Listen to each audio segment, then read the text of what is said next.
How you doing, everybody? First, I want to thank everyone that has been a member on our Project Heal page on Facebook. I've been recognizing that we've been over 400 members. We have 426 members right now.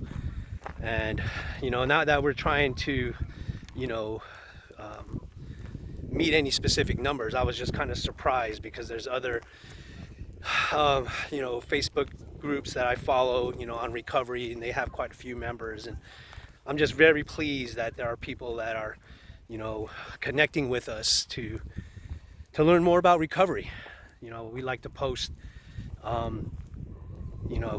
messages from our speakers, and remind everybody of our regular meetings.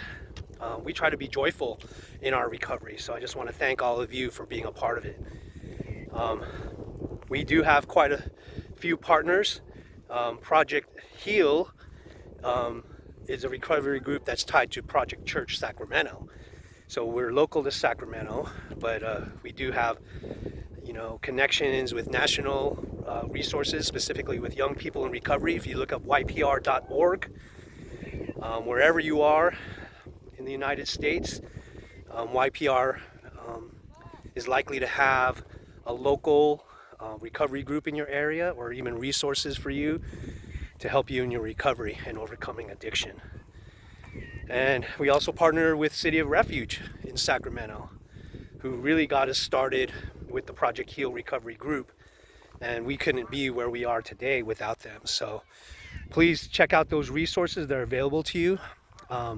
And again, keep tuning in for more information about recovery, because it's important, and it happens to be National Recovery Month. I didn't even know it was a thing until one of our partners from Young People in Recovery told me about it. There's going to be a special event at the end of September, or not, at the beginning of September. Maybe that's when it's National Recovery Month. You have to forgive me. But either way, we're going to be tabling, Project Heal is going to be tabling there, representing and giving out free stuff. So come through if you can. We're going to be at the Sacramento Capitol, and we'll post more information as it comes up. So I mentioned that we are in August, and typical with all many recovery groups, they do the month, they do a step as a theme for the month, right? And so it's the 8th month of the year, so we're in step 8. I wanted to read something to you to remind you that step 8 is when you make a list of people that you've hurt. So it's a list of your amends. And this one's a tough one for a lot of people, if you've never done it before, but it's crucial if you want long-term recovery. So I'm going to read you a quote. If we are to achieve lasting recovery from addictive substances and behaviors, forgiveness is required. Step 8 requires the shattering of our pride once again to develop the deeper humility that opens the way to forgiveness. God expects us to extend mercy to other people just as God has extended mercy to us. It's like a spiritual principle, right? If we can't forgive other people, then God's love and forgiveness cannot really truly flow through and in us, right? We have to start with forgiving and asking for forgiveness of the people that we've hurt. That's the key, right? Now, step 8, kind of does have a disclaimer, right? We make amends where, with the people that we've hurt, where it doesn't hurt them or other people. So we do the best we can, but we can always make amends even with people that have passed on, by writing a letter, maybe even speaking out to them as if they were in front of us, speaking to their spirit, speaking to their memory. Those are ways that we can make amends with people that, aren't either close to us or easily accessible or have passed away from this world. And I think it's important for us to remember as people in long-term recovery, that we continue that practice.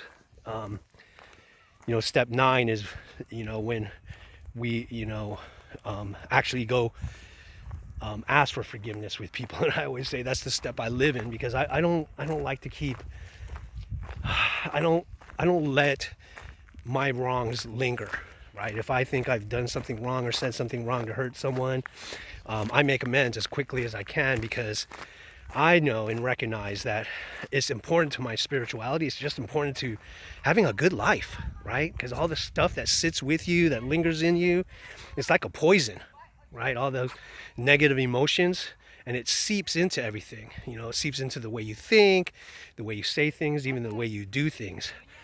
And, you know, my goal is always to have a pure spirit, you know, so that God's love can flow through me more and more and in deeper ways. And one of the ways that can be achieved is if you are in a regular process of forgiving yourself and other people, right? I mean, ideally, you just don't do anything wrong to hurt people, but, you know, we're human. It's bound to happen. So I hope this has been helpful. Keep coming back, and just know that we appreciate you. There's quite a few people that work in the background besides me. You know, I tend to be the one that posts things on social media, but just know that there's a lot of people that care about you and love you, even if we don't know you. And you just hang in there. Get with someone as soon as possible. If you're early in your recovery, get around a group of people that have been in long-term recovery to inspire you and encourage you, and then just to come up alongside you and buffer you. All right, check you out later.